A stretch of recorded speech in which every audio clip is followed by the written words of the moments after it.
here at the University of Washington Seattle campus, and it was a great one. Rams started off strong, coming out with the 4-1 lead. Everything kind of felt business as usual for the Rams, and then some uncharacteristic mistakes.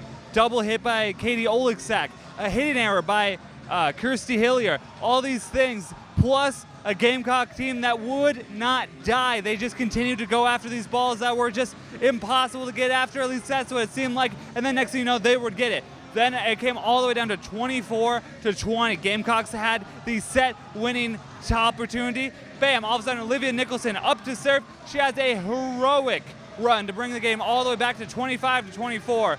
After that, though, a hitting error by Runnels would give the ball back to the Gamecocks, where they would easily shut it out those last 2 points to finish the game 27-25.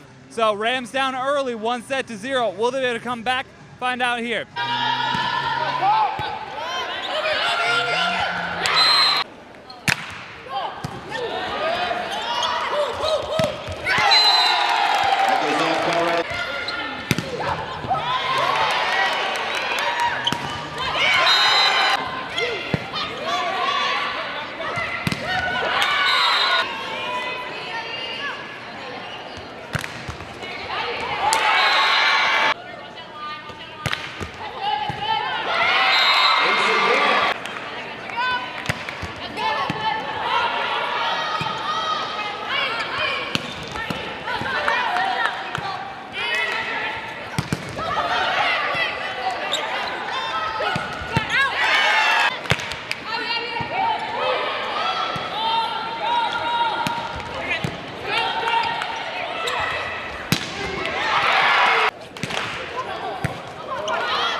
We've got ourselves a game here in Seattle. CSU started off strong again, just like the first set. Up early, and then it started crawling back. Felt kind of like a repeat of that first set, like I said. And then next thing you know, after the 15-point media timeout, Katie Oleksak with the back-to-back aces really set this game apart for the Rams. After that, they kind of pulled away. A lot of great defensive stops from everyone all around. But like I said, after those back-to-back aces, after a timeout, forcing the Gamecocks to call a timeout after they just got one, that was a huge momentum swing that the Rams were able to capitalize and tie this game up. There's one set apiece going into set 3.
after 3 sets, it is 2-1 with the Gamecocks in lead. This one looked like it was almost identical to the first set, with the Rams falling down early and stuck at set point with the Gamecocks. However, able to get it back instead of Olivia Nicholson having a heroic serving battle. It was Alyssa Burt. She battled back, however, wasn't able to tie it up like Olivia Nicholson was, and did end up falling 25-22. We're right into the 4th set. Gamecocks up 2-1. Stick around.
After 4 crazy sets, we're going to number 5. That's right, CSU in the sets that they win look like a completely different team than CSU in the sets that they lose. In their winning sets, they've got 25-17. That was the second set. And then in the 4th, they won 25-14. The most dominant win so far. However, CSU has not been able to win on the odd numbers so far. So that's something to keep an eye out for there. In this 4th set, though, it all comes down to Katie Oleksak. I told you in the pregame, she's going to have to be big for them to make it far in this tournament, and she had a huge run late in the game. That's exactly what pushed them through and got them this win into 4, and that's why we're going to 5, baby. Let's do it.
After 5 hard-fought sets on a rainy night in Seattle, CSU's historic run comes to an end. CSU came off to a strong start in the 5th set, able to come out with a huge lead off the back of Kirsty Hillier primarily. She was able to block up front, get some strong kills early, and then it all it got much closer. There was a point when the Rams had 3 different attempts to close the match off, and the Gamecocks just battled back. They were able to stay involved. They were able to stay connected. There was one point when Coach Hilbert challenged a ball that was tipped. If the challenge came back that it was indeed tipped, then the game would have been over, and the Rams would have won. But the challenge did not go through. The ball was not tipped. And it ended up going all the way to an 18-16 score. So extra points in the 5th when the Rams did fall to the South Carolina Gamecocks here at the University of Washington.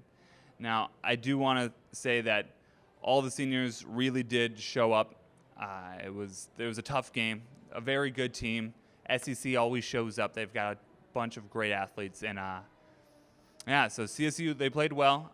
I think that that's what needs to be remembered. That the fact that Runnels did end up getting the record for CSU kills today after her first kill of the match here versus South Carolina. That Oleksak did get the 3-time Mountain West Player of the Year, a first ever accomplishment. That Hilliard did get over 1,000 kills and 500 blocks. Those are all things that need to be remembered, and the fact that they fought hard here in Seattle.